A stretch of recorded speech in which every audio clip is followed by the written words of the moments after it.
Are you ready to laugh? Are you ready to rock? Laughing stock.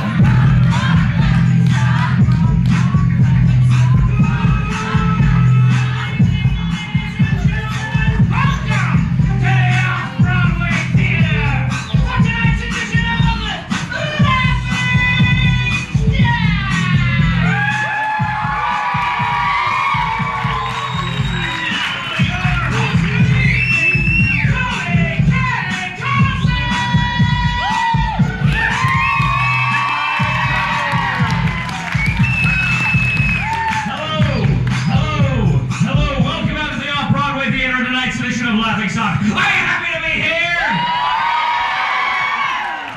Now, when you bought your tickets, when you came in the door tonight, I don't know if you knew this or not, but tonight is a very special edition of Laughing Stock. This whole weekend, last night, tonight, we are having our All-Star Weekend to bring back some of our favorites from years gone by. We had an awesome show last night. Was anybody here last night? You betcha, yeah! Was it an awesome show? That was awesome. More of the same tonight, if not better. Ladies and gentlemen, in a few moments, we're going to bring out some of these all-stars, and they're going to do some of your favorite improv games, and we're going to have a lot of fun out here. I might ask you for a suggestion. I might ask you for something like your favorite city. You would say? Sacramento. Detroit. Salt Lake City. Not Provo. Anything but Provo. Myrtle, yeah! What about Myrtle? Yeah, God, those dinosaurs are cool. All right. I love course. Iceland, that's a great city. Yay, go Iceland. All right, well, ladies and gentlemen, we would go ahead and we would take a great city like Iceland, and we would incorporate into the show, and hilarity would ensue. But at no time we would like to go ahead and stray into that locker room style of humor. If you feel one of our actors maybe crosses that line of good taste, if enough of you call for a penalty, and I, as the MC, feel that it is justified, that actor will be ejected from the sketch and forced to come back and apologize to you in some demeaning fashion. And ladies and gentlemen, these guys are pretty ugly, so it may happen.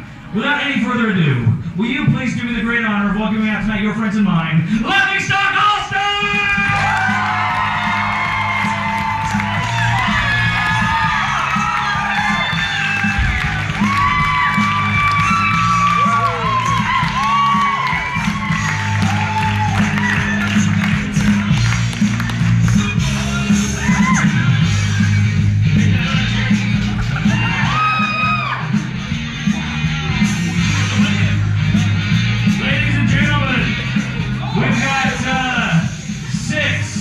On stage tonight. We never promised they'd be pretty, only funny.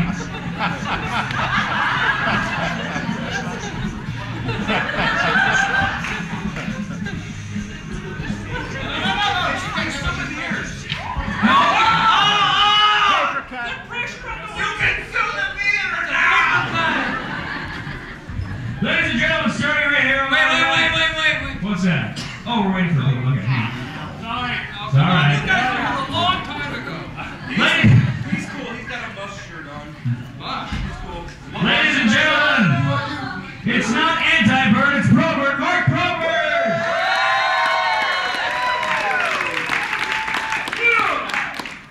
Ladies and gentlemen, he may not look it, he is very strong. He can lift a VW completely over his head if it were made of pillows. It's our very own Russ Peacock!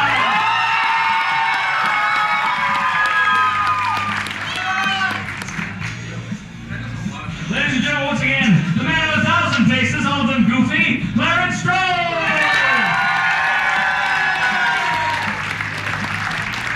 And what all-star show will be complete without one half-star, Jesse Perry!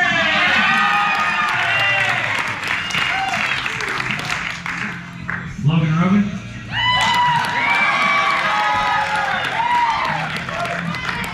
And last and certainly least, it's a big man himself, Dave Hunsaker!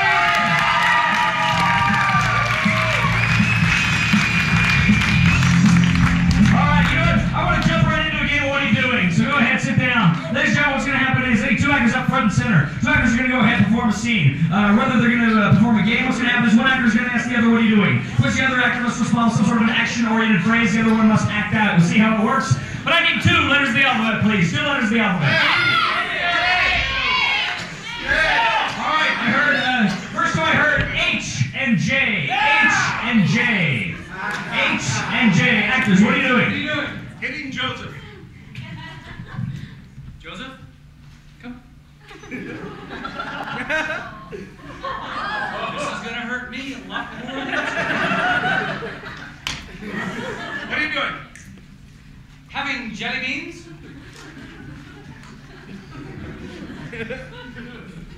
I think the Secret Service would be around Mr. Reagan's office more.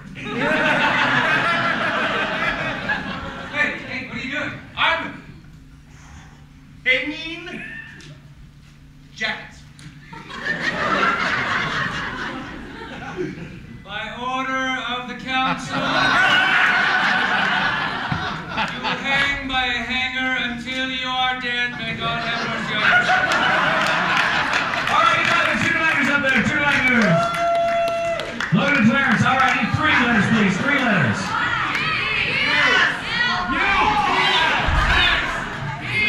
No X or Q, the freak letters.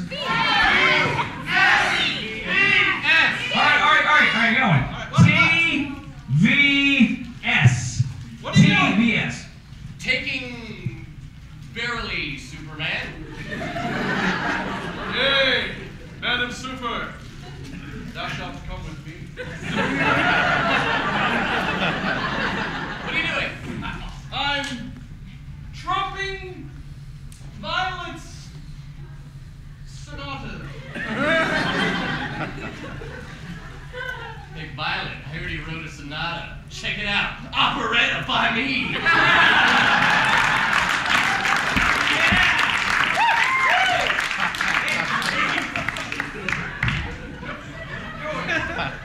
Termite vexing secretly. I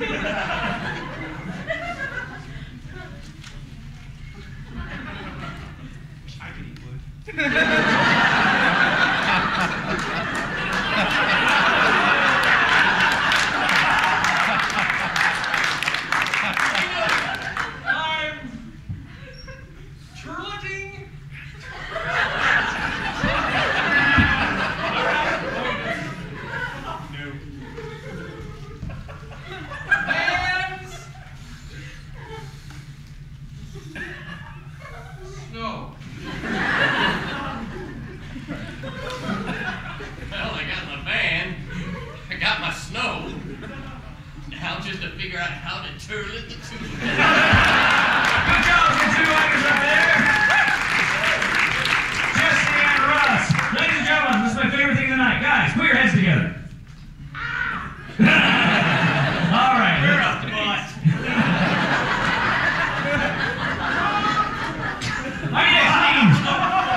Soap, D-O-A-P.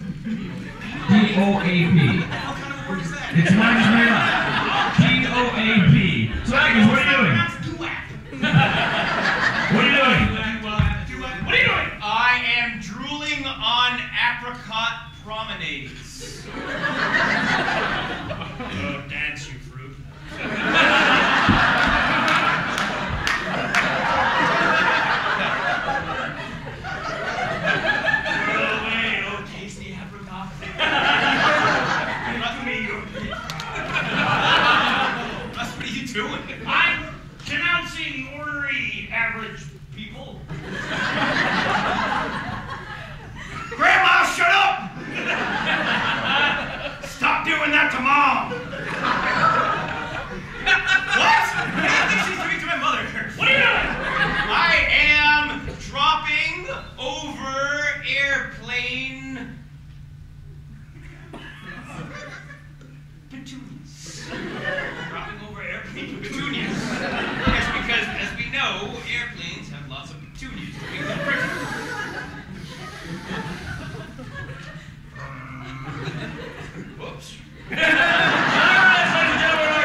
they paid money to watch two guys go through a bone.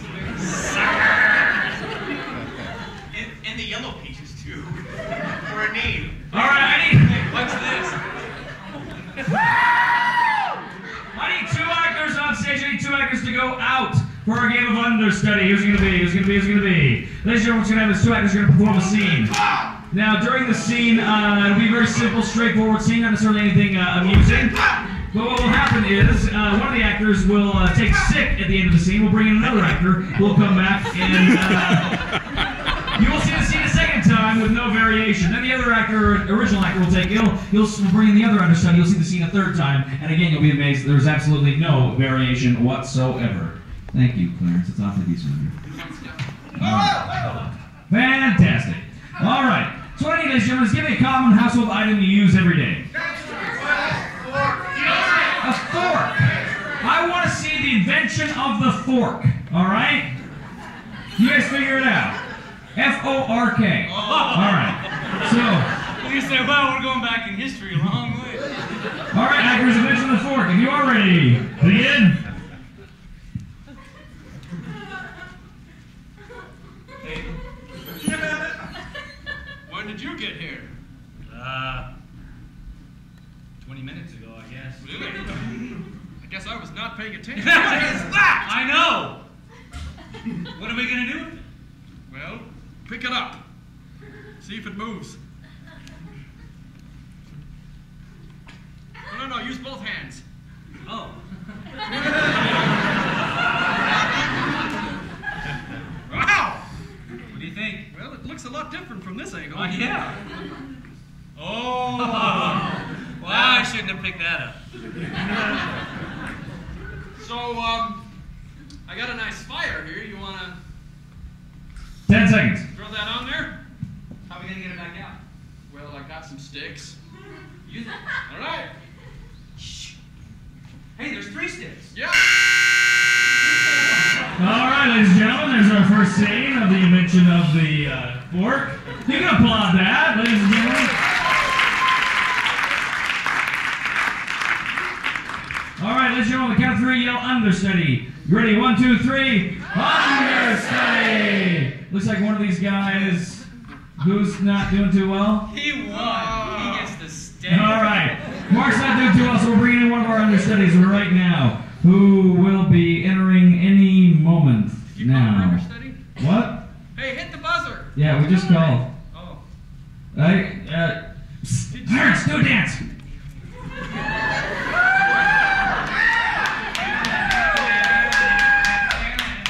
I'm taking this show to Cuba. What? All right, looks like we got Jesse Barrett. It's apparent you're gonna like this scene. All right, 1 minute. Jesse, you know your lines? Yeah, absolutely. Where do you start? All right. Close enough. All right. Actors, 1 minute, begin. You bore me. Bore. Oh! When did you get here? About 20 minutes ago. I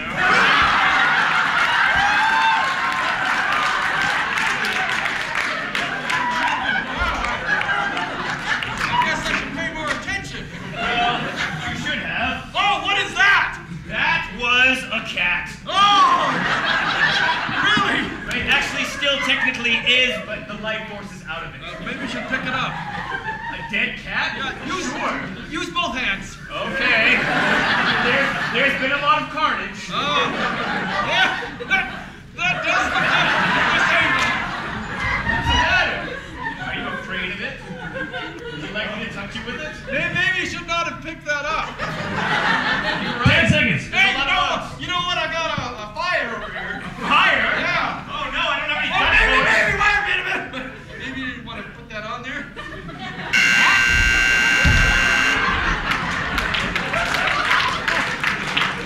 Clarence, how you feeling? All right. Ladies and gentlemen, on the count of 3, you'll come in understudy. Ready? 1, 2, 3. Come in. All right. So we got 1 minute back up on the clock. His name is Dave. I don't even care. His name is Dave. He's a human being. He has children. Well, he does have children. That's true. So how are you doing, Jesse? Pretty good. Yeah. Yeah. I like your eyebrows. Thanks. They were pointing. Yeah, they are. All right. All right. Dave's happy to be here. All right. catch air. I catch air, yeah. I get like 3.5 inches. Do you know where you start? Yeah. Close enough, all right. 1 minute on the clock. Actors, begin. You bore me. Bore. Well, I'm not the one trying to write the novel. Oh, I have. The last 20 minutes. Oh, Yes, really. please. Tell me why you've waited for 20 minutes. Why don't you tell me what that is? It's a holiday decoration. That's right, a dead cat. It's what I use to decorate my tree. I'm Catholic. I'm Jewish. Well, I guess I get a treat. Well, my friend, What? you can take your dead cat. And throw it on the fire? Yes. Of course you can. It makes the loveliest incense. 10 seconds. It smells like old cartoons. Are you feeling what I'm feeling? Yes. And that is...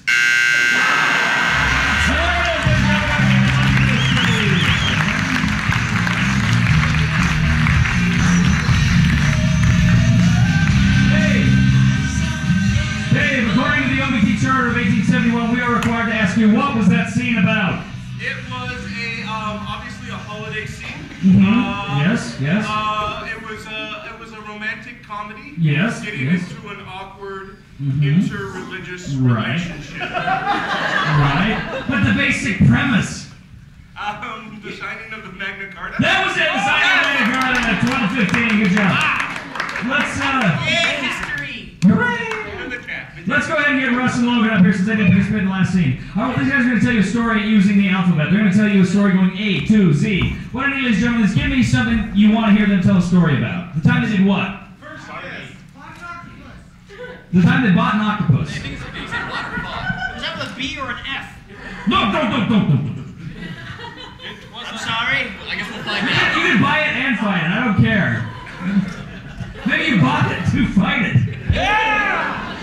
Maybe the octopus is a boxer and we bought the fight. I saw that on Gladiator. All right. So, ladies and gentlemen, what's going to happen is one actor's going to start talking. Now, he can talk as long as he wants, but the first letter of the first word that he uses must begin with an A. The next actor can jump in, but the first word of the first letter he uses must begin with a B. We'll go all the way down through the alphabet, so all the way to Z. So, the time you bought and or fought an octopus, actors, begin. Avalanches were the cause of this entire story. Andy and I were skiing up on the north slope of heck of a tall mountain. And the snow was horrific. The powder was only 2 feet thick, and our skis kept scraping along the rocks and causing our wax job to become inappropriate. So we were sitting down at the lodge sipping our hot chocolate when I turned to Andy and I said, with a bewildered look upon his face, comma with A. Commas factor into this story very heavily, right? Don't get us started on commas. Everybody's got a damn comma. Comma here, comma there, have a stroke in a comma. Forgotten more commas than you'll ever use in a lifetime, I tell you what. Give me a comma after midnight.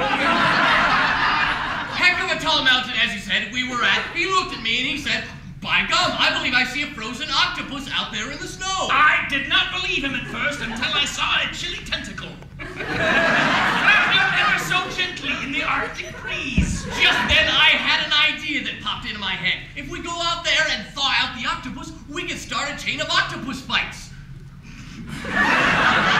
Killer idea, I said. Out loud, but in my mind I was saying, That's the way he thought, too, because it was a double entendre. A killer idea, and the octopus could very well kill octopi or people. I don't know. We haven't really fought octopuses before. many people have fought octopi, but not he or I. I like it was fantastic. So there we got the octopus out of the ice using a crane mechanism, and we took it down the mountain, bundled up in pillows so that it would not thaw and crack and cause cause the tentacles to break off, thus causing a 7-armed octopus fight. Now I know what you're thinking. What's wrong with a 7-armed octopus fight? But as we all know from the Octopus Fighting Charter of 1872, if they're missing a tentacle, they don't fight no octopus. They're relegated to the Squid Fighting League. So, once we smuggled it down off the mountain in the blankets, we decided what would be a cheap, effective way to thaw out the octopus. I know. Let's go to the volcano on the other side of the valley. Oh, hell yeah, I say! The secret volcano that only the select few know about. Well, those are the people who can follow the trail of ash. People who follow the trail of ash, though, always fall into the lava and die. It's a statistic that you just don't want to mess with. So, we took the octopus up there, and we chanted our little octopus thawing chant and cast him into the hot lava down below. Quee quack, quee quack. That's the middle part of the chant, but the only part that starts with a Q. So, I had to skip forward using a comma. Righteous indignation rained down from the heavens upon the octopus, sitting in its little ever-melting ice cube atop of the surface of the lava. Silly mortals, boomed a voice from the heavens. How dare thee take my creations and pimp them to fight other of my creations for the amusement of your bloodthirst kin? Theologically, I was pretty confused at this point.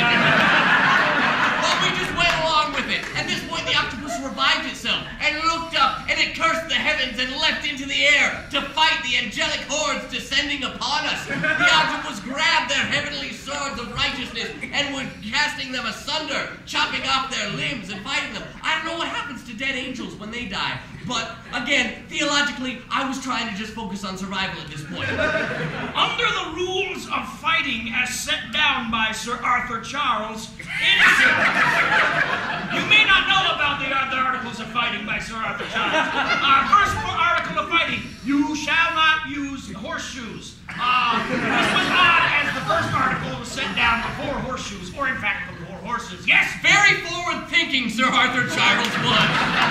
Especially when it came to horse accessorizing. While we were talking about the necessities of fighting fair, the octopus, unbeknownst to us, grabbed an oak tree and lay about his enemies with the oak tree acorns flying about, seeding themselves in the ground to spark other parts of an army, and soon seedlings in mighty oak hefted by the octopus slayed their way down the mountaintop, billowing volcano behind us on its way to Ogden. And we said to hell with it, let him go!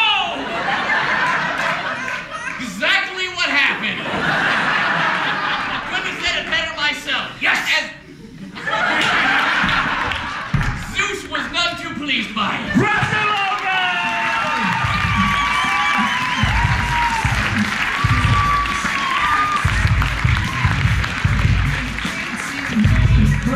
First rate. All right, ladies and gentlemen, we're in for a treat. Gonna do something we haven't done in a while. Let's play a little singing psychiatrist. Holy crap! What? Holy crap. All right. So what's going to happen here, ladies and gentlemen, is we're going to have a psychiatrist here who's going to deal with some of his patients, okay? And what's going to happen is he has very unusual treatment with his patients. He needs his patients to sing to him, and then he sings them. I need a couple of patients up here. They all stand. I know, but I need a couple of patients. Who's going to be his patient? I need you out here, babies. All right, we need a couple of patients. So it looks like we got Clarence and Jesse. So come up here, guys. All right, so Clarence has some sort of problem that he has to go visit. That's a little too close, everybody. There we go. He has to go and see a psychiatrist.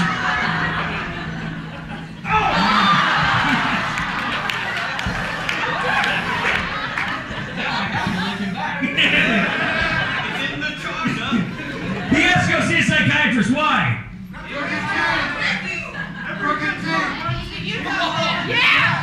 You're in love with your cat. All right. Jesse here. Jesse's got to go see a psychiatrist. Why? Thank you.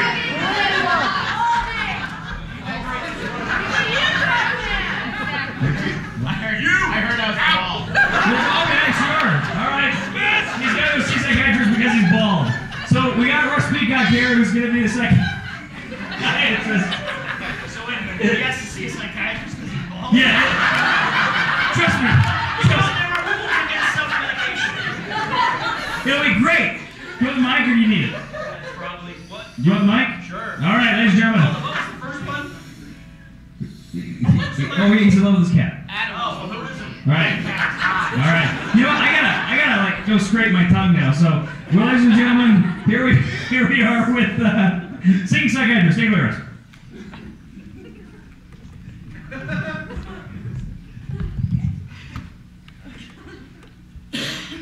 Would you send in the first patient, please?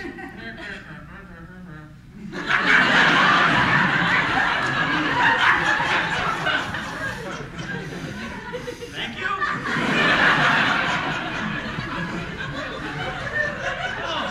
Hello, Mr. Johnson. Please have a seat. My name is Dr. Terwilliger.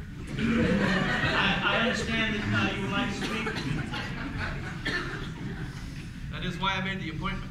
Oh, well, good. So you made the appointment on purpose. Fantastic. I'm always pleased to hear that. It was my brother, Billy. Oh, I'm sorry. Would you hold on a moment while I sharpen the pencil? Certainly.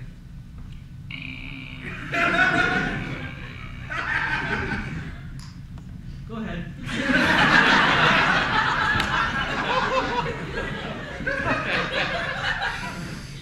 Oh, don't worry about it. I use a microphone. Oh, it's right here. Oh, it records. So just kind of talk in this direction. All right. Well, let me tell you my story.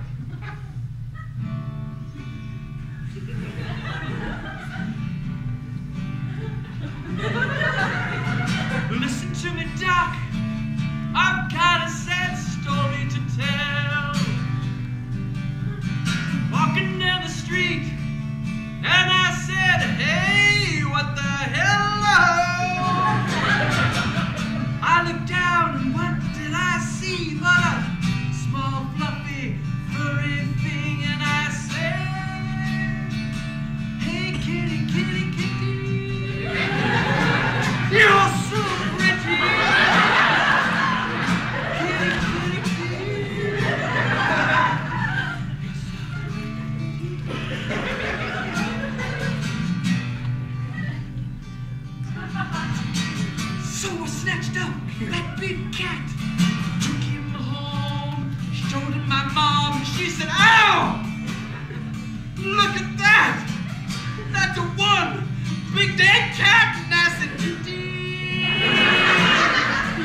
Should I show in the next patient? Yeah, if you want.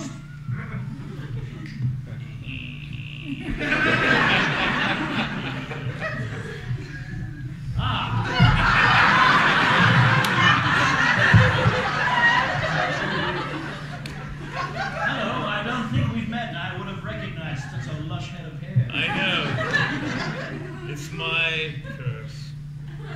Well, why don't you take a moment and tell me what seems to be the problem? Well, doctor, it goes a little something like this.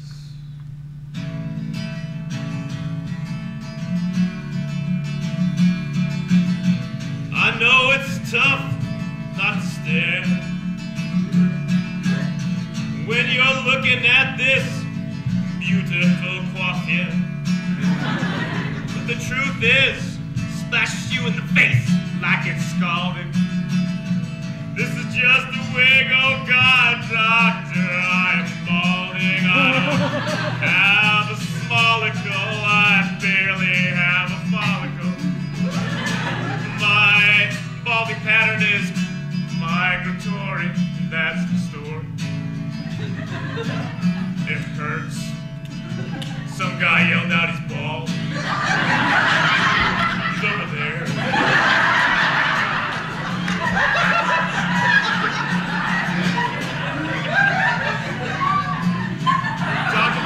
Doctor, wouldn't you like to punch that guy in the gut? Maybe we can put our heads together, but I think it just make a butt. Doctor, what have you got for me? I'm feeling awful down. I have an unbirthed smiley face called a frown. Doctor, help me. Help me. Well, my friend, I know what it is to not feel alive. I know what it's like to be the only guy with his head slathered in SPF 45. I've been where you are. If only I could get the hair on my face to move up a little more farther and sit there.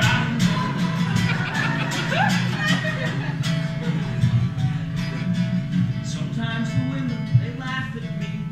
Sometimes my mom, she calls me ugly. Sometimes my wife mistakes me for Kojak. Yeah, Molly.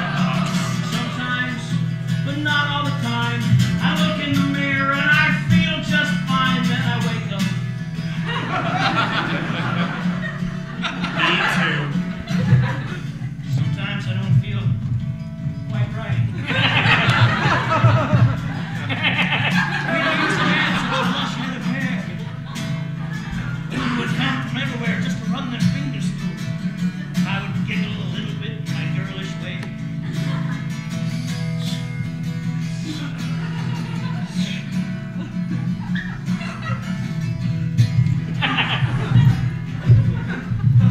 Excuse me. I gotta go fertilize something. There it is, ladies and gentlemen!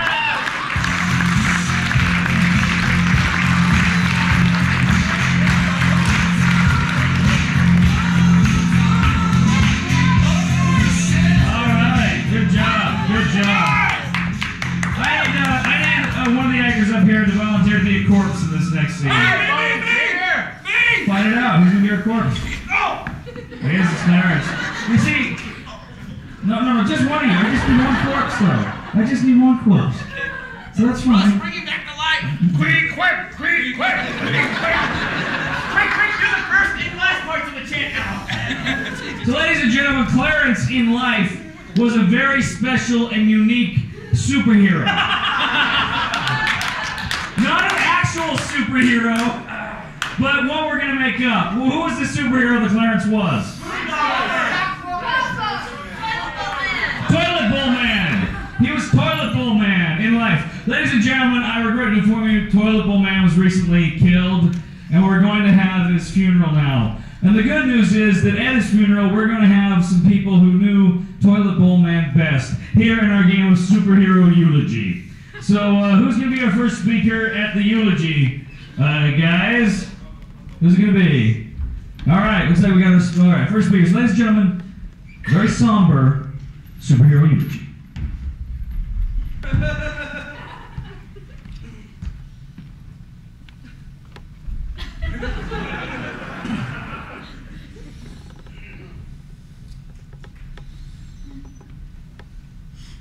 Thank you all for coming tonight. I am Arthur Jenkins Soft of Jenkins Soft Mortuaries. It's our pleasure to host such a prestigious and solemn procession here. I don't want to say much because we have many guest speakers this evening, but I would like to just talk about some of the technicalities of the procession here. We are going to go ahead and listen to some of his closest friends and family. We are going to have a song.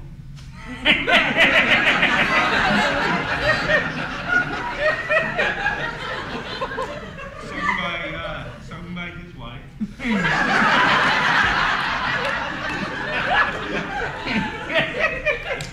And then we will all drive down to the Antelope Island Causeway, where we'll say our last goodbyes.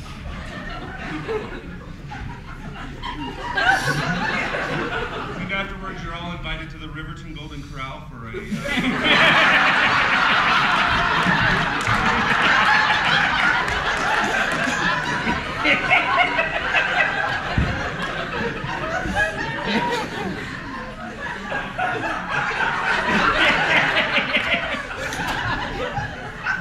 for a dinner prepared by the and given to us by the Relief Society.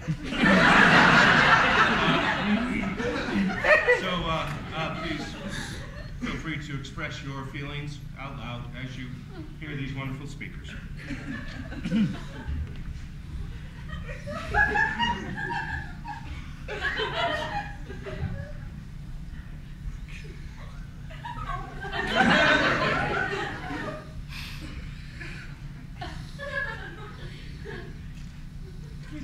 Toiletable man.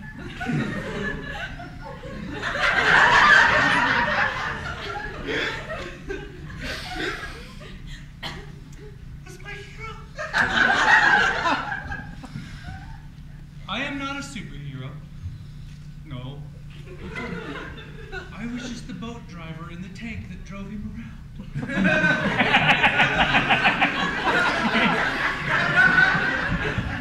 Only those of you over 40 get that?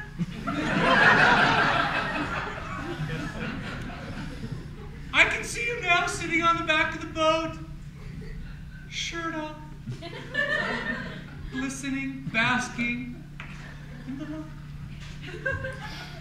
saying, "Faster, faster, faster." Sometimes he had a lisp when the wind hit him just right. And we'd speed around.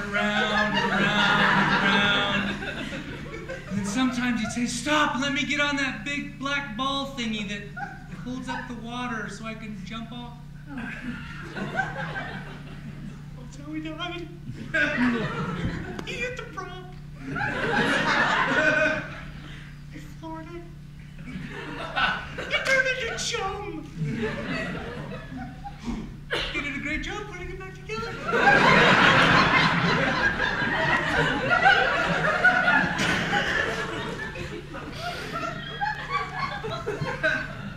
I will never remove the butt cheek mold in the back of my boat.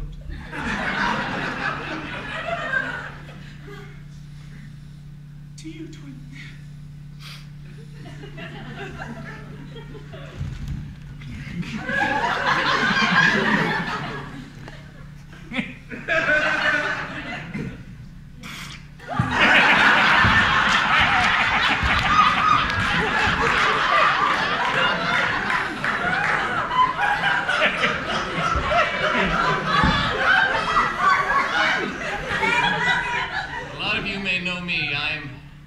Bidet. I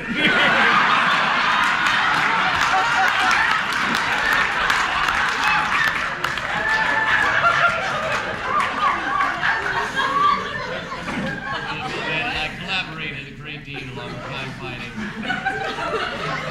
To be honest, I always harbored a little bit of resentment against him. I understand that what he did was a very dirty, thankless job. But I always had to find myself cleaning up after his messes. You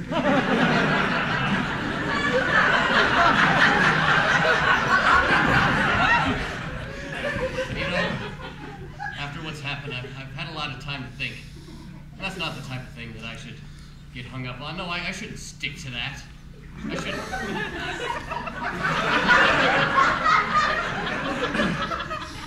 I should just let the liberating waters just brush me right off. Because what he did, it was good. You know, in a way, fighting crime, it's kind of like a toilet bowl. Sometimes there's a crime and you know it's going to be going down, but something goes wrong and it just all stops. And so you go in there and you try and take care of it. You just try and you try and you try. You jiggle the handle a little bit. It still isn't going down. The toilet bowl man, he was a man of perseverance. Amen. He was a man overflowing with compassion. As a toilet bowl man, I salute you today.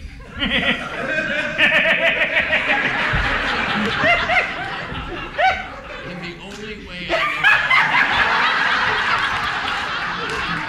I know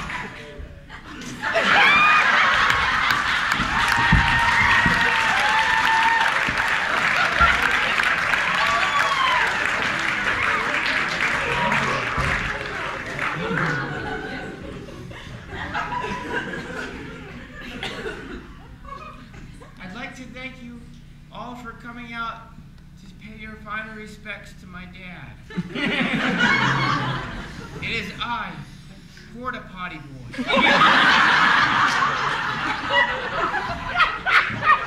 For all of the evil that we would take on, I could only contain it. My dad would quickly process and get rid of it. I took on the little evils of life. The little, inconsistent evils. The little evils that you really just kept trying to encourage over to me, but then really wouldn't do anything about it, and would just kind of sit there and think they were really cute and say, oops, oh, daddy.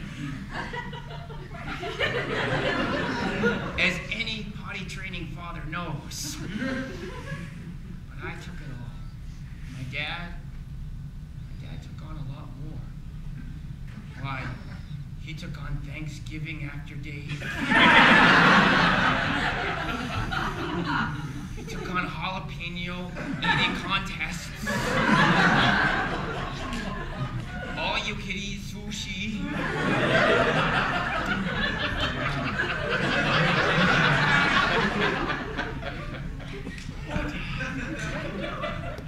I missed you so. If only I could one day aspire to be connected to indoor plumbing. For now, I'm just a bedpan in the life that you created for me. This is hard for me. I wish you all the best, Dad, in the bluest of flushes. To you, I got you this little thing here. Oh, never mind. Mom took care of that.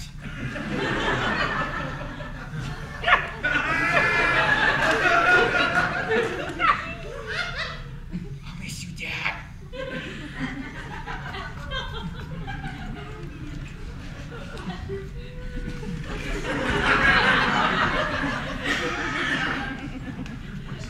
I know some of you may be surprised to see me. No! Yes, it is I, Toilet Bowl Man's arch nemesis, Pepto-Dismal.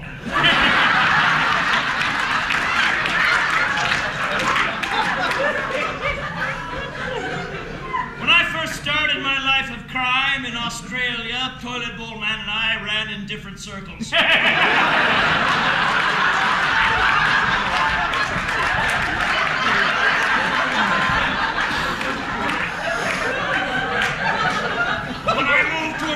He was always on my tail, chasing me. Wherever I went, he was there. force than was necessary. Sometimes with a gentle touch, a little persuasion. I tried on many occasions. To undo the work that he had done. But all I ever managed to do was muck it up a little bit. Sometimes my plans went the opposite of what you thought they might.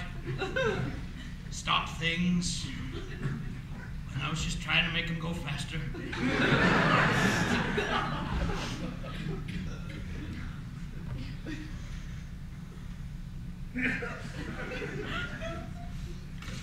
Sometimes it's kind of creepy.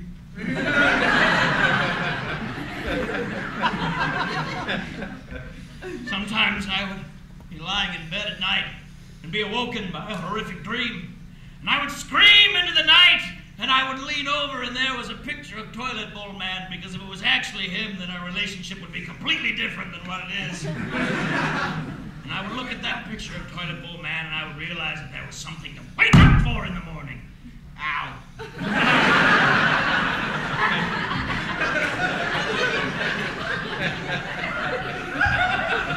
I'd like to be excused now, please. There it is, let's go with Superhero Unity! Good job, Clarence! Clarence Strohn is Toilet Bowl Man!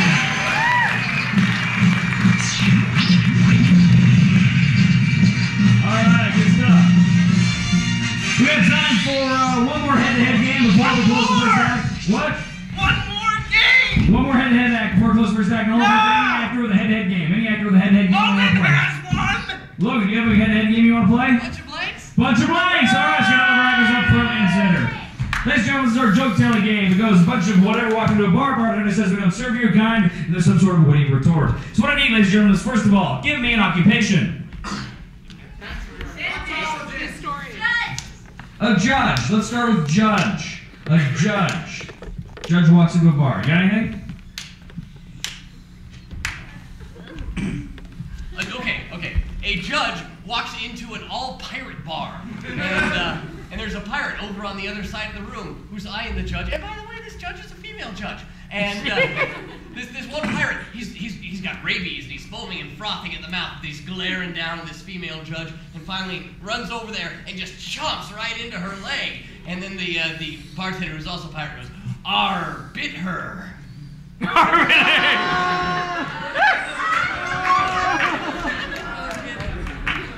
judge walks into a bar and then heads off to the right to the sidebar. A judge walks into a strip bar, hoping to see some subpoenas.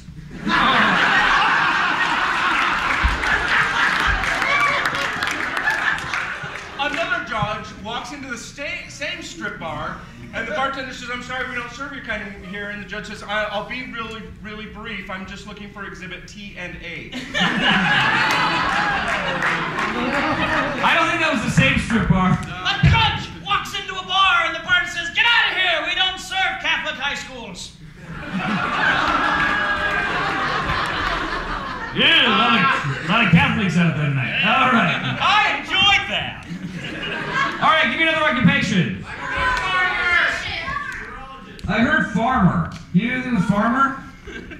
Farmer?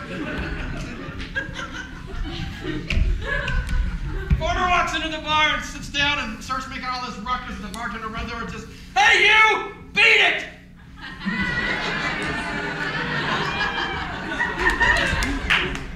A barley farmer walks into the bar to see what happened to his crop.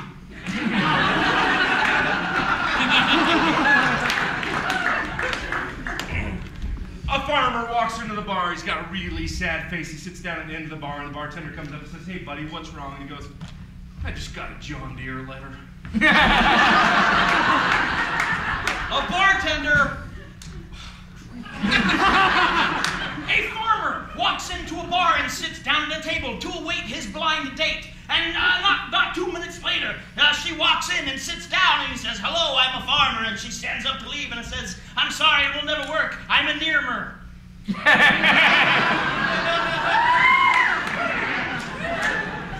bartender walks into a bar and sits down with this really attractive. This is really bad. It'll cost you $1 outside.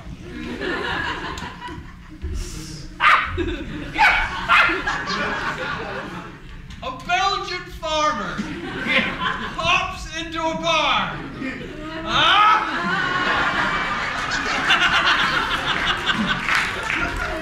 Okay, a female farmer on the run from the law walks into the bar, and as she's sitting down having a drink, suddenly the police burst in and rush over there, pin her down, handcuff her, and drag her off. And the bartender says, "Oh my gosh, how did you ever find her here?" And they go, "Oh, we tracked her." A farmer walks into a bar called Odell's. Farmer Odell? Okay, I cleaned it up.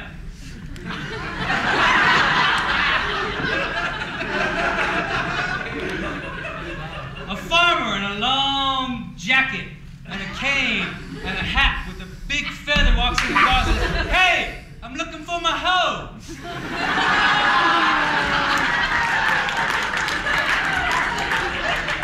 Old MacDonald had a bar, E-I-E-I-O. All right, ladies and gentlemen, instead of an occupation, give me an inanimate object. Light bulb. Light bulb. A light bulb. A light bulb walks into a bar and he wants to have a grasshopper. And the grasshopper is made with creme de menthe and chocolate liqueur. And then he gets the chocolate liqueur and he says, "Wait a minute, you need to filament."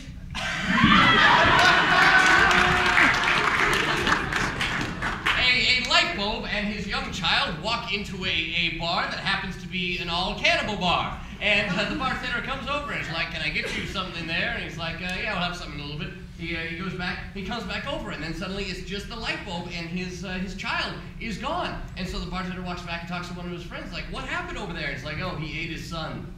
Ate his son.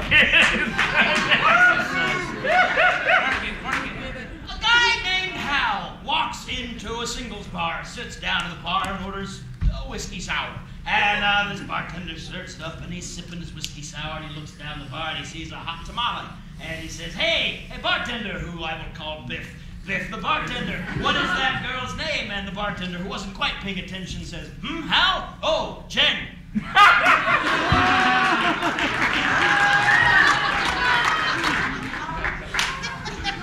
A light bulb walks into a bar / cave spelunking expeditionary place.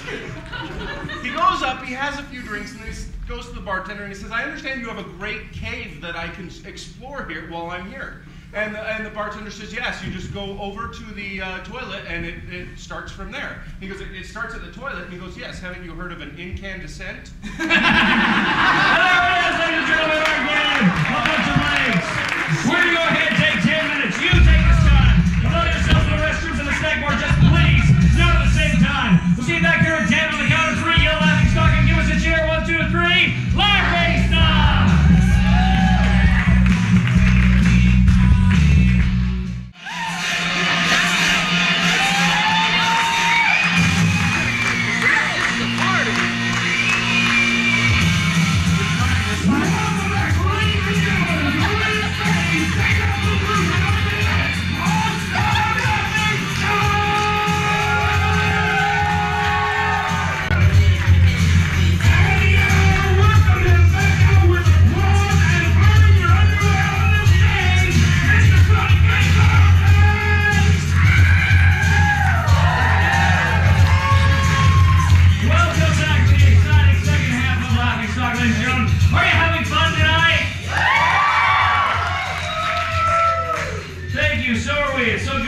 To have us all back together again to do these shows. But ladies and gentlemen, you can have fun like this every weekend, so come check out Laughing Stock every Friday and Saturday at 10 o'clock. And I gotta tell you, opening this weekend, we also have our brand new comedy play, The Xmas Men. It's like a very X-Men, but at Christmas time, so come and check it out. It stars, among other people, our very own Mike Brown.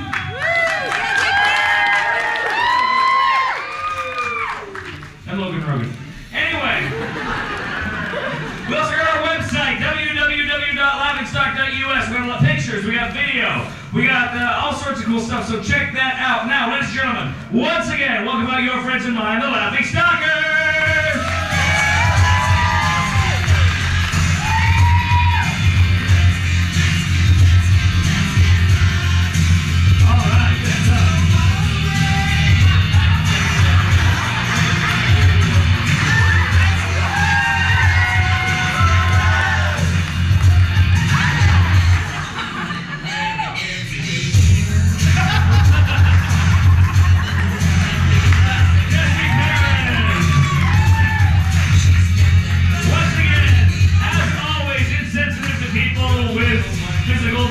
All right, let's go ahead. Their parking spaces. Any hallmarkers lined up with their backs to the... Oh, hey, okay, we'll wait. We'll wait. Hey, Cody. All right, yeah. Dave says that drummer, he really just cut his own arm off and it's in a big bottle in his room, like next to his appendix. In Dave's room? It's a promotional stunt. It's a promotional stunt. Probably is. It wasn't People mine do that. until I I got have married. various portions of Hitler. Hey, Cody. Hey, Cody. What? What's got 10 legs and 9 arms and sucks? Thank you. Fantastic. All of you, line up, your backs away facing the curtain, but two guys up front for able double blind freeze tag. So it's like Russ and your friend Dave are going to get started here. Ladies and gentlemen, these guys... What? What? Did you know that Russ and I are friends in real life? No. Yeah. No, I doubt that. Cody. What's that? Do you know we've lost a crap load? We've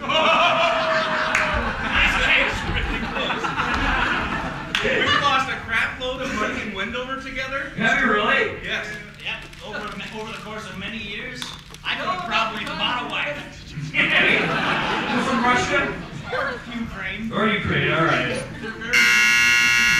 They're going to perform a scene. When they hear that sound, they're going to freeze. Two actors will come up and begin a new scene based on the positions of the previous scene. I need, give me a sport.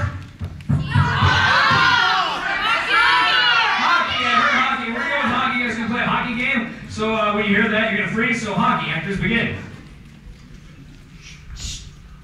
Nice job not cracking the ice this season. Ah! I don't know how to play. Oh, didn't you read the rule book I sent you? Yes. Really? Yes. I'm a pro at checkers. Why didn't you send me a hockey rule book? I wanted a chance.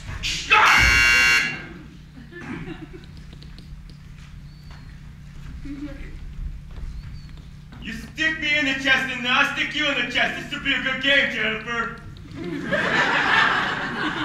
Sounds good, Wilma.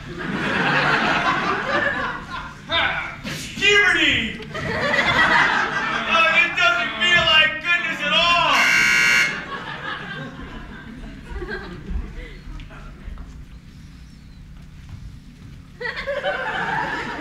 It's not working. That is one strong hair. Yeah. I thought I could just pull that thing right out. No, baby, no! Maybe you should grab the saw. Oh, yeah. Or the tin snips, whatever's easier. Saw. Bend over. Logan, watch out for me, Ed.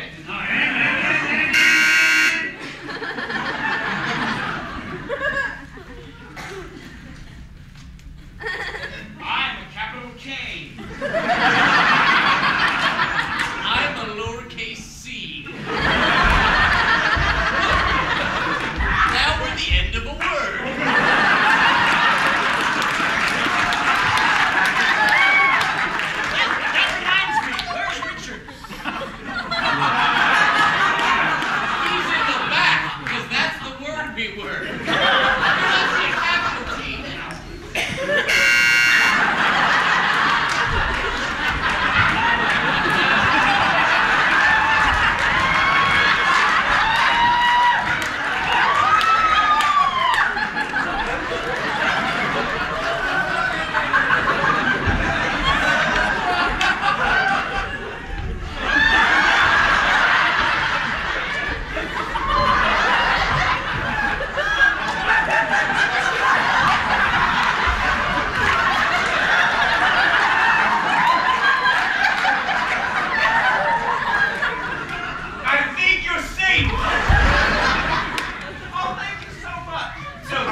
do it in the major. You know, I've been playing softball a lot of years. And I've never landed on anyone as soft as you. I think under that grimacing exterior there lies the beating heart of a teddy bear.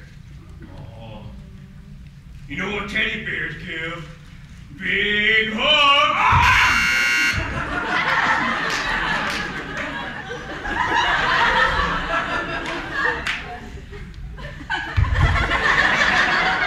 There, how's your back feel? Oh, that was good. All right, now you gotta help me with some of my joints. I'm gonna need to put my feet up by your head now. Boy, I sure wish we weren't Siamese twins, though.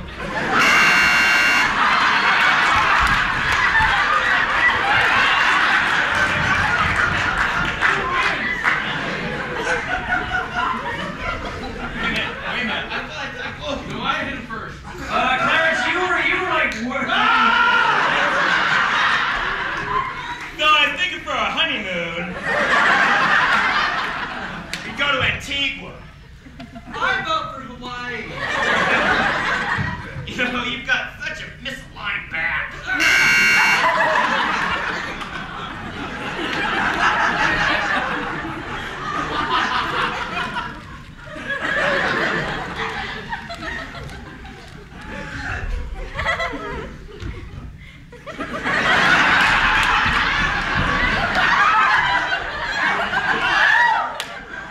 Can I help you, sir?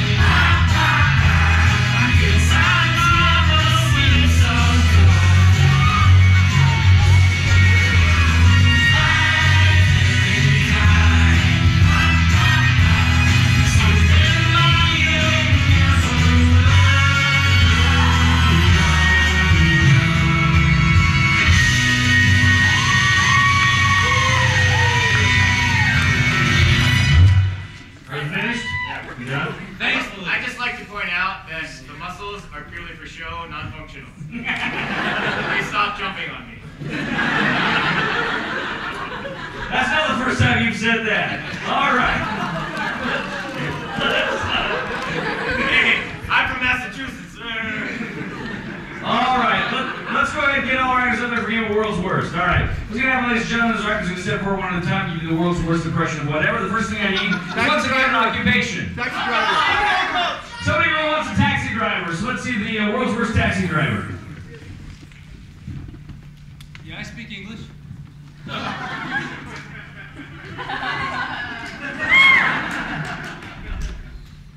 Yeah, sure, I can take you to 45th. Hop in. What's the matter? Get in. What's the matter? Yes, jolly good. I'm from England. I prefer to sit over here.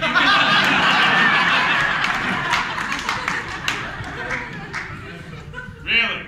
5 blocks. Don't think you could walk that off, Patty?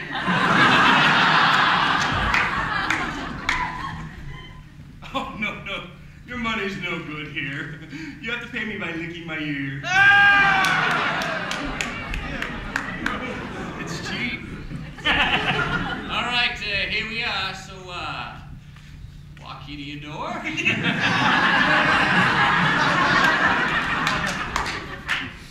What do you mean the trunk smells like dead hooker?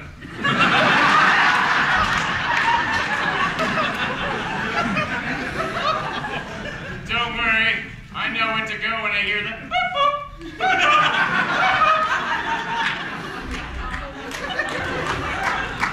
I really don't find my red-green color blindness an issue. What? You want to go 3 blocks that way? Well, daggum, I'm the world's best backwards driver. And you didn't even turn around. I would protest, but I was born with no middle fingers. All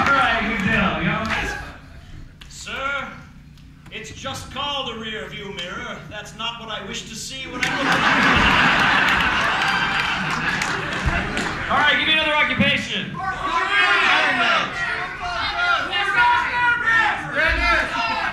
Wizard. Football coach, world's worst football coach. Okay, tight ends over here. Wide receivers with me. Go Utes!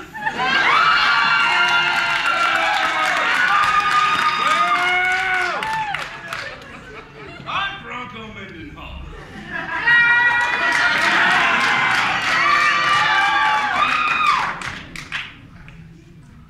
Yeah, it's a little worse. Showers.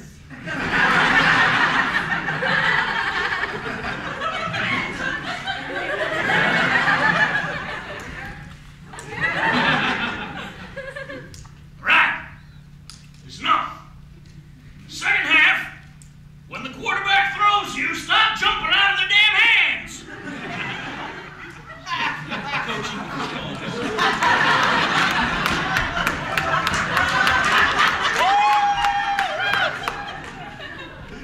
All right, guys. It's 4th and 2. We can take this game. Just remember what you've learned in Pilates. Well, I don't care how many yards it is to a first down. We're switching over to the metric system, darn it!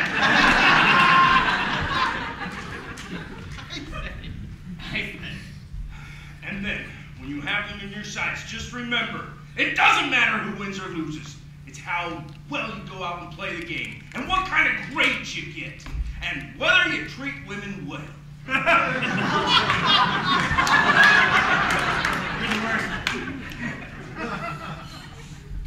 I realize we're down by 47 points. There's 12 minutes of play left. I've just heard some very upsetting news. My kindergarten teacher, Mrs. Homer, has gout. I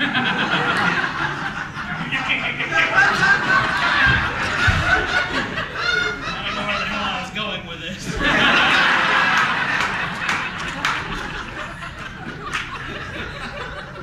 Vasquez, I know that this is the name of the game, but stop kicking the opponents in the groin.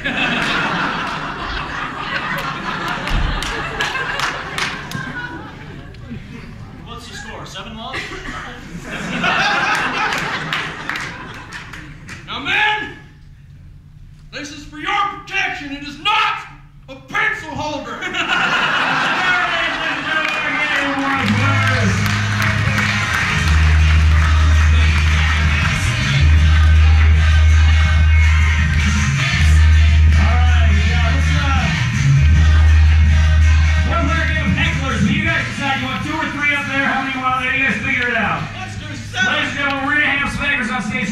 A very simple scene. This scene is going to be all about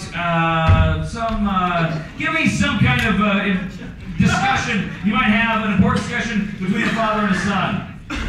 Birds on the beach.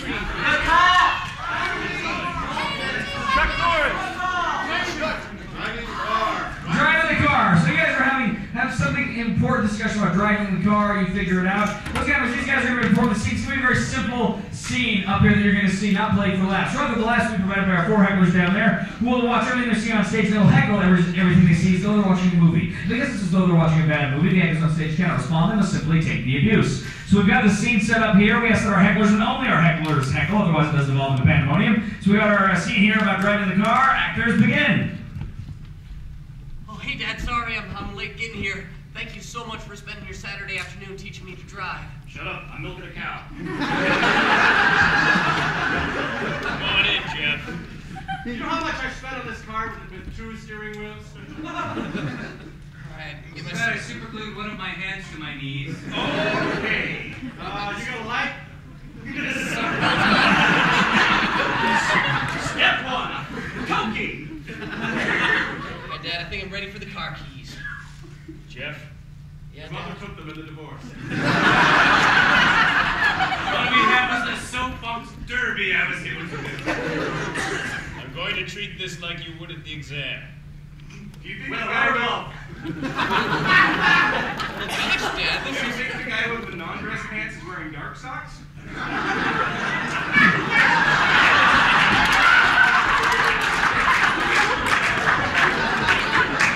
Son, even if you drive the car, you still won't get dates dressing like that.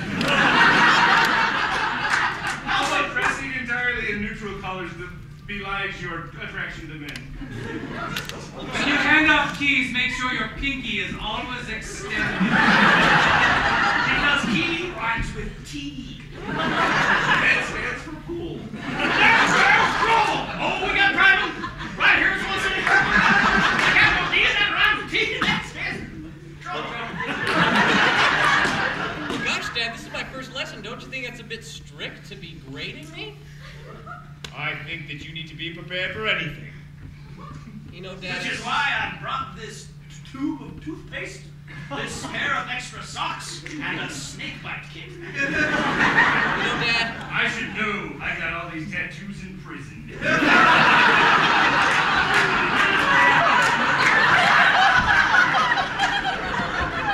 Dad, if you're not going to treat this like a regular father, you know, I'll just... Nice catch! Yeah. I'll just wait and take driver's ed at school. Yeah, I'll treat you like the irregular father you are. Now go drink your Pepto. This is a Fiero. You do not need to slam the door. Jeff, you get back in that car. Whoa, slow down your pacer. Are you ready to start acting like a real dad? Oh, that hurt! Yeah! Suck it to him! Yeah, pitch it up! Wait, I'm being a reverence child. Nobody covers up Optimus Prime.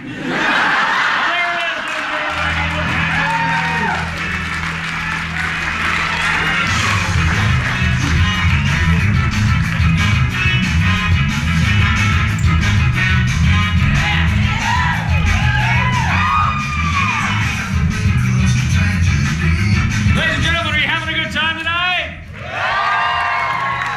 All right. Got time for a couple more games. Make sure backstage so people say they want to play a game of expert slides. Let's go ahead and get some. What's going to happen is, ladies and gentlemen, we're going to have a couple of actors here, or we're going to the famous explorers. And they were in search of what? Famous and rare animal. The Yeti. They're in search of the Yeti. And they didn't go to the Himalayas to find the Yeti. They went to this exotic location. Probert! Boise, Idaho. They went to Boise, Idaho in search of the Yeti. So we're going to see slides from their trip to Boise, Idaho in search of the Yeti. So actors, take it away. Hey everybody, I'm Jerome. And I'm Philip. Philip took me on a trip. Yes, we went up to the Boise, Idaho. Boise, Idaho. I said a bad word. Yes, you did. Thank you for bringing that to I like when it gives me fish sticks. our attention. So we will qualify what we said. We went up to the Boise, Idaho woman of ill repute. You're so damn funny. And we...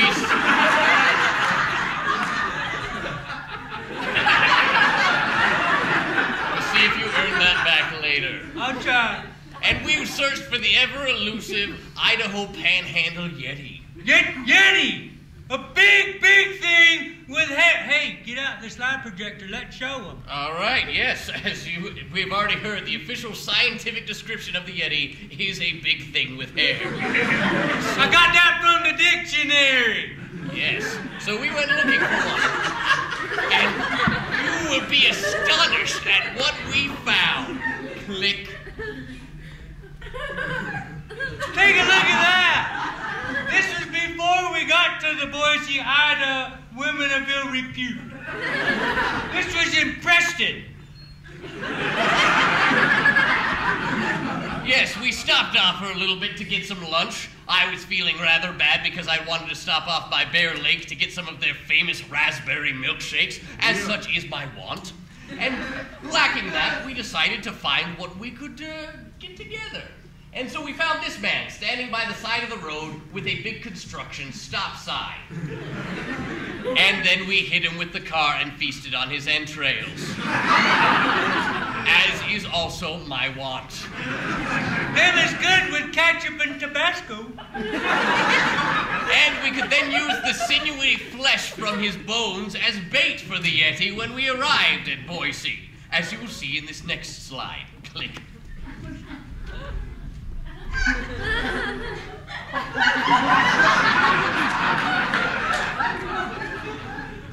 Here we see the Yeti eating the leg that we left and scaring off Rudolph the red-nosed reindeer. He's already broken off his antlers and fashioned them into toothpicks which he could use to floss out his teeth from the sinewy flesh I mentioned earlier. Oh, we forgot to tell you, this was a talkie. Yeah. In fact, let's crank up the volume, Okay. because you'll find something rather surprising is heard. And then hit play. Yes, volume play. Please, without me, there's no Christmas. Pause. As you'll see, Rudolph overplays his importance to Christmas mythos. Due to the fact that on clear nights, he's really pretty freaking worthless. You can see him coming a mile away, I know, when he's there. Yes. It makes it easier for the enemy nations of the North Pole to try and shoot Santa down. But let's advance to the next slide. Click.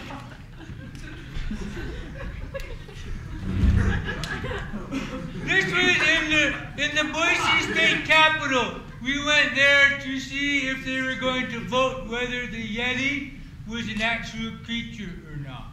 Yes. They're idiots up there. Yes. As you see, they elected a panda as the mayor.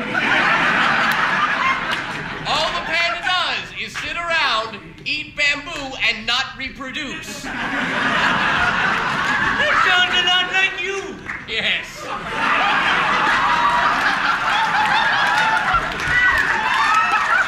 Because Daddy sure won.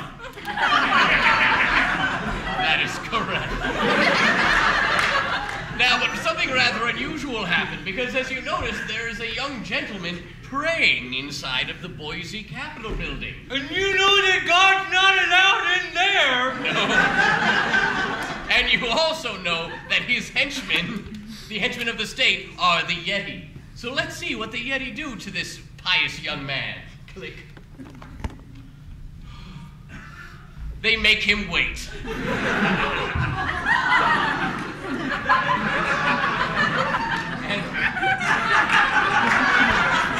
And then they send their most ferocious hairdresser. I think her name was Getty Yeti. Yes. And she mocks him, for he has no hair with which to dress. I just like looking at that. Also, we found out later that Getty the Yeti is a very accomplished belly dancer. Who's play? Play.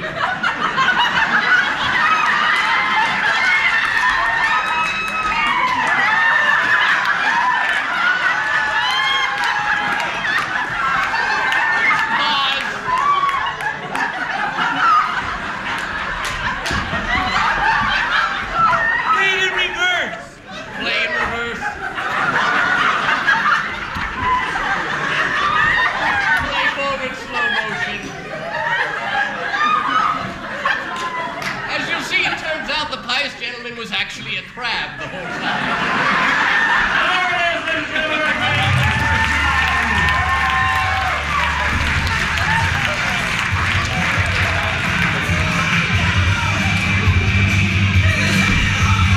Still having a good time?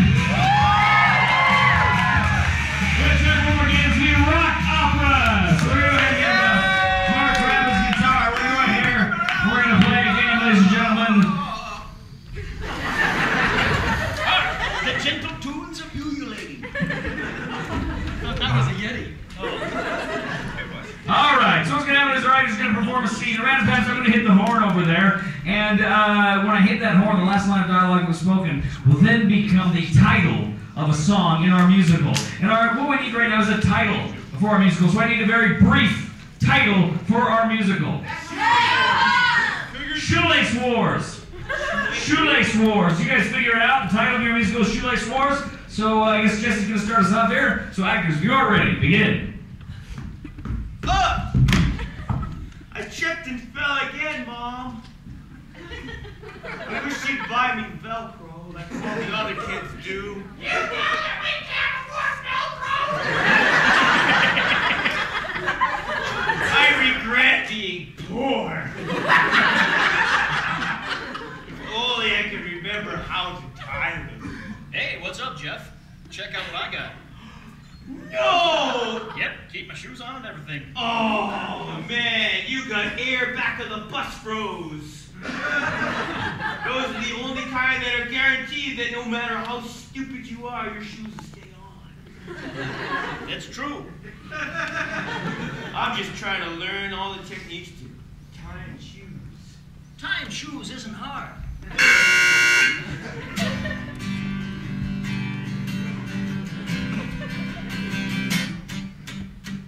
Tying shoes, it ain't difficult, buddy. You can learn to do it, baby, with ease. Tying shoes is just a matter of remembering the order of the bunny and the trees.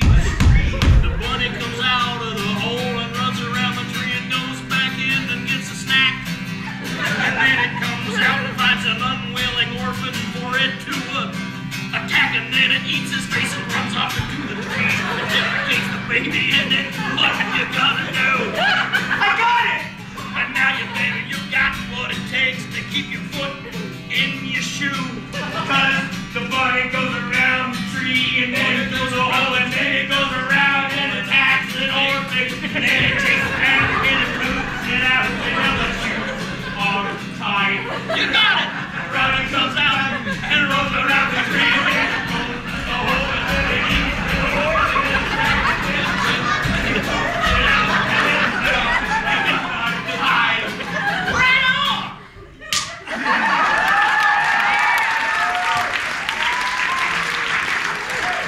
Sweet! Now that your shoes are on, let's go throw rocks at the Lemons kids. Gentlemen, is this your property? It's my mom's house. Yes, it's his mom's house. I just live here. We're going to have to ask you to move your premises because we're putting in a shoelace factory here. Shoelace factory? That's right. I've only recently mastered shoelaces. You've been the inspiration for why we've decided to put the shoelace factory right here, on this very spot. Corporate America moves fast. You see, gentlemen, I represent D.W. Webb.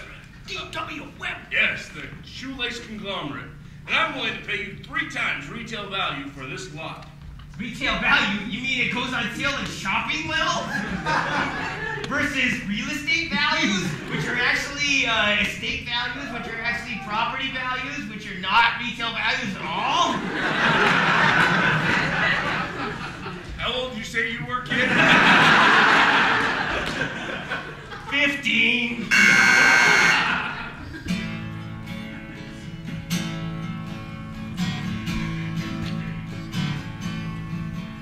So hard to be 15 and not know the basics of life. Tying your shoes, putting on pants, and killing hobos with a knife. These are things that I would know if I only had a dad. No, he just got his bitter wife. It's not really all that sad. His new wife is so beautiful. She's like Aphrodite. She says, "How you doing, kid?" And I say, "Blah, blah, blah, blah, blah, blah, blah." She's really pretty. I don't know how to act around pretty women because I'm 15 and in school. What's the part about tying my shoes and making me look like a fool? But I'm 15, I'm 16, I'm 13, I'm 14, one half. I know it's 7'5", right out. I'm old enough to be a sophomore. I'm also old enough to realize that Washington is with simple basics. Sometimes they think I'm retarded.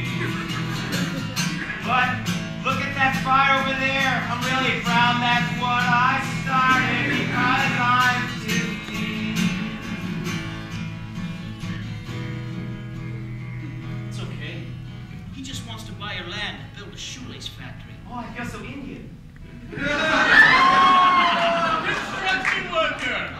Have you purchased the land for me yet? It is I, D.W. Webman. Shoelace magnate. Yes, I'm so into shoelaces I lace my whole body. Bunny. Yes. Mr. Webman. This buddy ate and pooped out at least 5 orphans. Strong knot. As though it was bound by 7 sailors. Yes, are you ready to give me your land so that he may build? May we have a moment to communicate betwixt ourselves? All right, but don't resort to trickery.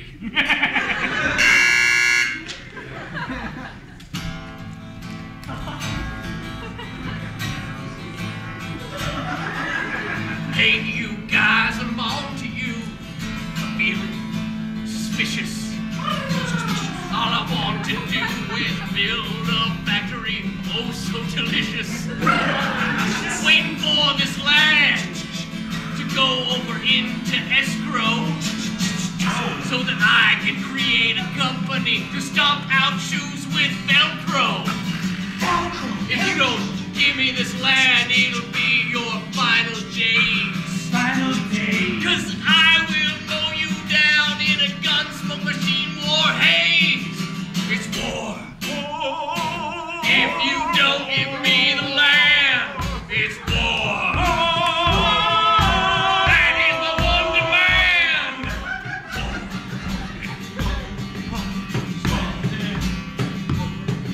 It's war. It's taking anymore. It's mayhem. I'm not gonna take it anymore. It's take our land. You can take our land. You can take our ships, but we won't take it back. No. You, sir, with your shoelace magnet ways, you think you can come in here and purchase this land in which to put up a factory which will make shoes, make Velcro shoes obsolete? Well, I say no!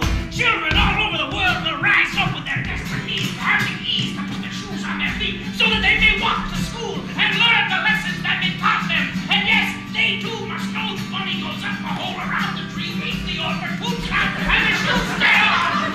Damn you, sir, for trying to take that away from the American child! The Canadians, too, will not stand for it. Probably those who live in Sri Lanka. So you, sir, we say, nay.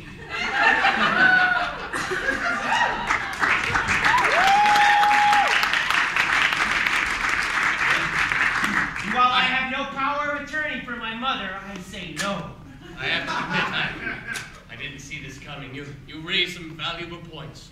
I'm afraid I have no choice but to undo myself.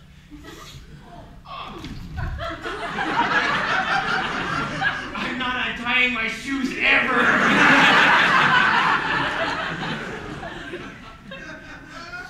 You gentlemen have helped me see the light. I'm afraid I've gone through a change of conscience here. Construction worker guy. I've decided to follow my dreams.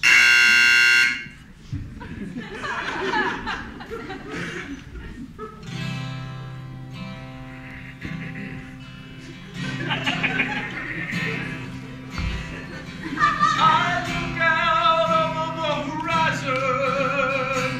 I look to the sun. I'm looking for employment that is satisfying and fun. I'm looking for adventure. I'm looking for romance. I'm done with building factories. I was born to dance. I want to learn ballet. I want to learn jazz. I want to learn PAs. I want to learn Marcy so I can compete in contests like Dancing with the Stars. Or maybe so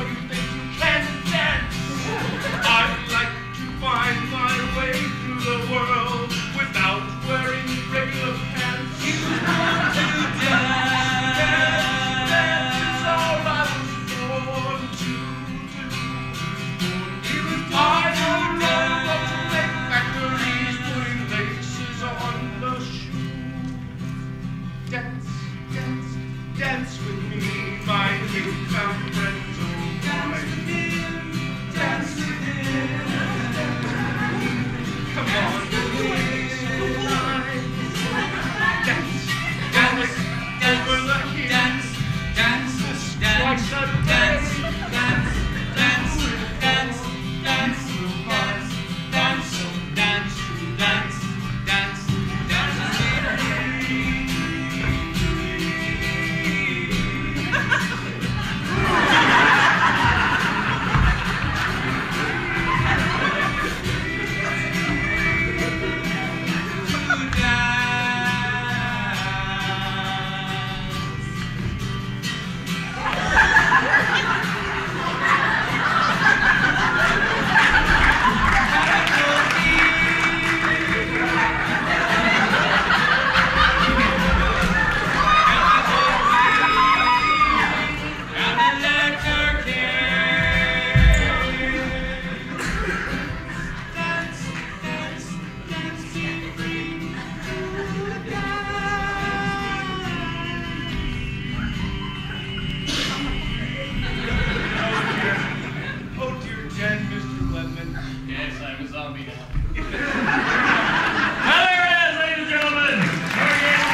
When you tell your friends that you were here tonight for the All-Star Show, you tell them live, on stage, and in person, you saw... Logan! Russ!